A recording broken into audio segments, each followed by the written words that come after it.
Stretch marks இது ரொம்ப ரொம்ப காமனான ப்ராப்ளமுங்க. During pregnancy even after pregnancy. இந்த ஸ்ட்ரெச் மார்க்ஸ் எதனால வருதுன்னு பாத்தீங்கன்னா, ஸ்கின்ல கொலாஜன் அண்ட் எலாஸ்டின்ங்கிற ஃபைபர்ஸ் இருக்கும். வெயிட் கெயினால ஸ்கின் ஸ்ட்ரெச் ஆகும்போது இந்த ஃபைபர்ஸும் ஸ்ட்ரெச் ஆகி ஒரு பாயிண்ட்டுக்கு மேல பிரேக் ஆகி அதுல வரதுக்கு பேரு தான் ஸ்ட்ரெச் மார்க்ஸ் சொல்லுவோம். ஸோ மோஸ்ட் காமன் ரீசன்ஸ் பாத்தீங்கன்னா wait, fat and hormones.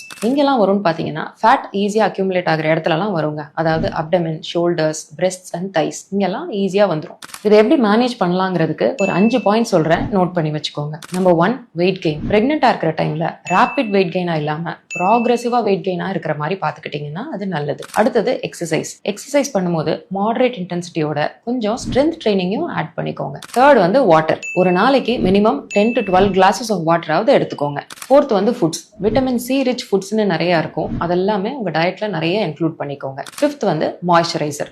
Skin எவ்வளோக்கு எவ்வளோ ட்ரையா இருக்கோ ஈஸியா பிரேக் ஆயிரும். ஸோ அதனால உங்ககிட்ட என்ன மாய்ஸ்சரைசரோ ஆயிலோ என்ன இருக்குதோ அதை அப்ளை பண்ணிக்கோங்க. முக்காவாசி பேர் இந்த ஸ்ட்ரெச் மார்க்ஸை குழந்தையோட கிறுக்கல்கள்னு நினைச்சு வெட்டுருவாங்க. சில பேர் என்ன எக்ஸ்ட்ரீம் வேணாலும் போய் அதை சரி பண்றதுக்கு பார்ப்பாங்க. எதுவா இருந்தாலும் embrace your self and celebrate who you are.